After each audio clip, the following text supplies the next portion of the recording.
Picture this, 1968.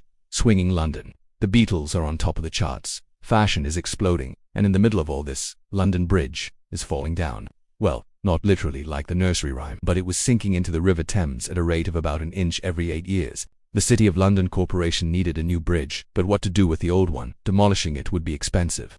So, they came up with a wild, unprecedented idea: sell it. Now, this is where the story gets really interesting and where the legend of the biggest con in history was born. The man who bought London Bridge was an American oil tycoon named Robert P. McCulloch. He was the founder of Lake Havasu City, Arizona, new, planned community in the middle of the desert. What does a desert city need? An attraction, a big one. So, McCulloch's business partner C.V. Wood convinced him to buy London Bridge. The final price, a cool $2.46 million.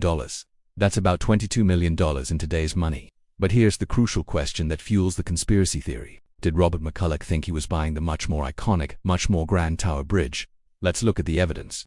The story goes that McCulloch, a supposedly naive American, was duped by clever Brits. He saw pictures of the majestic Tower Bridge with its twin towers and raising roadway and thought, I want that one. The sellers, so the legend claims, happily let him believe it, took his money, and then shipped him the much more plain stone-arched London Bridge instead.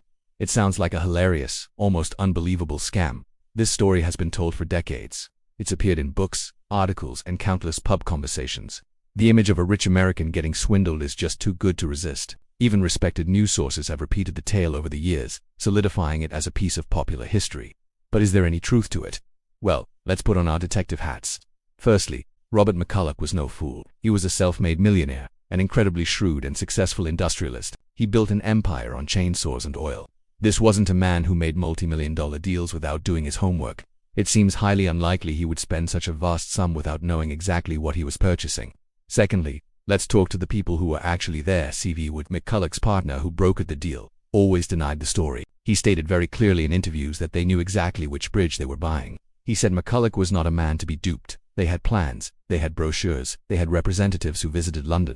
They knew the difference between London Bridge and Tower Bridge. Even Ivan Lukin, the London councilman who came up with the idea to sell the bridge, went on record multiple times to debunk the myth. He found the whole story amusing but ultimately false. He confirmed that all the promotional materials and negotiations were crystal clear about which bridge was for sale. No tricks here, just the real deal. So, where did this incredible story come from? It seems to be a classic case of a good story taking on a life of its own.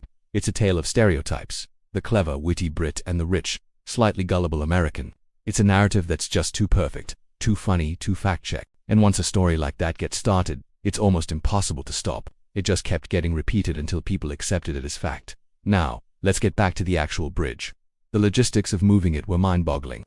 Each of the 10,276 exterior granite blocks was carefully numbered. They were shipped over 5,000 miles from London, through the Panama Canal, to Long Beach, California, and then trucked inland to the Arizona desert. It was the largest antique ever sold.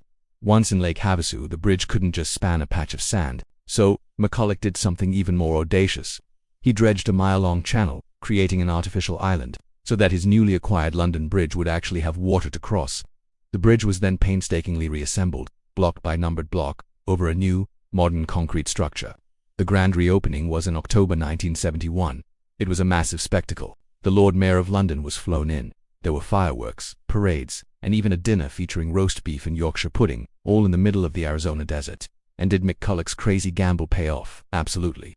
London Bridge became the second biggest tourist attraction in Arizona, right after the Grand Canyon. It put Lake Havasu City on the map and drew in residents, tourists, and businesses. The man-made channel underneath it became a bustling hub for boats and recreation. What seemed like a mad purchase turned out to be a stroke of marketing genius. So, was the sale of London Bridge a con? The evidence overwhelmingly says no. It was a legitimate, though highly unusual, business deal. Robert McCulloch knew exactly what he was buying. He wasn't a victim, he was a visionary. He saw a piece of sinking history and recognized its potential to create a thriving oasis in the desert. The true story is, in many ways, even more remarkable than the myth. It's a tale of incredible ambition, audacious engineering, and brilliant marketing. It proves that sometimes, the wildest ideas are the ones that work the best. The legend of the Great Bridge Con is a fantastic story, but the reality of how this piece of London ended up in Arizona is the real masterpiece. Today, you can go to Lake Havasu City and walk across the very same stones that once carried Londoners over the Thames for more than a century. It stands not as a monument to a foolish mistake, but as a testament to one man's incredible vision. The myth is fun, but the truth is far more inspiring. Thanks so much for watching. What do you think? Did you believe the con story before this? Let me know in the comments below. And if you enjoyed this dive into a historical mystery, don't forget to like this video and subscribe for more stories you thought you knew. See you next time.